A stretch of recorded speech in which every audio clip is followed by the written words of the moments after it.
Okay lang ba sa ating mga lalaki na mambabae tayo? Sa tingin mo, tol, okay lang ba yun?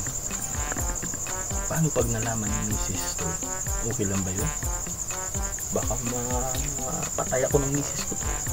Mambabae tayo. O di ba, kunyari ako, yung babae. Malaman niya. Hindi na siguro abutin ko. Sa Tol, no? Tingin mo ko sa ito, mambabae ka. dapat ba tayong babae? Kung mahalaga lang Hindi. naman dyan to, hindi malaman ng asawa mo na babae ka. Halimbawa, dapat yung ano na dyan, ikaw, tsaka yung babae mo, yung misis mo, dapat hindi niya malaman. Okay. Dapat marunong kang tago ng sikreto, tol. Kasi tol, yung babae, Okay, tol. Salamat sa advice. Gagawin ko yan. Magaling pala. Ayun yan ang advice ko. may asawa ka. Salamat, ha. Ano lang naman tayo, di ba? Hiram lang naman yung katawan.